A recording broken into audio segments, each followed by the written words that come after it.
பழனியில் 100 கோடி ரூபாய் மதிப்புள்ள கோவில் நிலத்தை முறைகேடாக பதிவு செய்ததாக கூறப்படும் வழக்கு தொடர்பாக சார் பதிவாளர் அலுவலகத்தில் சிபிசிஐடி எஸ்பி சஜிதா நேரில் விசாரணை மேற்கொண்டு வருகிறார். கூடுதல் விவரங்களை செய்தியாளர் பூபதி கேட்கலாம். பூபதி, இந்த விசாரணையானது எந்த அளவுக்கு சென்று கொண்டிருக்கிறது? விவரங்களை பதிவு பண்ணுங்க பூபதி. பழனி கோயில் நில மோசடி வழக்கில் பத்திரப்பதிவு அலுவலகத்தில் சிபிசிஐடி எஸ்பி சஜிதா விசாரணை மேற்கொண்டுள்ளார்.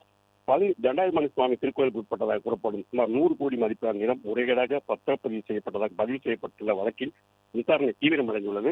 இந்த வழக்கில் விசாரித்து வரும் சிபிசிஐடி சஜிதா பழனி சார் பதிவாளர் பத்திரப்பதிவு அலுவலகத்துக்கு நேரில் சென்று விசாரணை மேற்கொண்டுள்ளார். அப்போது சர்ச்சைக்குரிய நிலத்தின் பத்திரப்பதிவு தொடர்பான ஆவணங்கள், பதிவேடுகள் மற்றும் பதிவின் போது பின்பற்றப்பட்ட நடைமுறைகள் குறித்து அதிகாரி விரிவாக விசாரணை நடத்தி கொண்டிருக்கிறார்.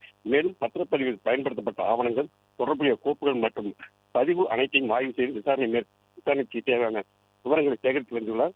ஏற்கனவே இந்த நில மோசடி வழக்கில் சார்பதிவாளர் உள்ளிட்ட சிலர் மீது வழக்கு பேசப்பட்ட நிலையில் சம்பந்தப்பட்ட ஆவணங்கள் அடிப்படையை கொண்டு சிபிஎஸ்இ அதிகாரிகள் தீவிரமாக விசாரணை மேற்கொண்டுள்ளனர்.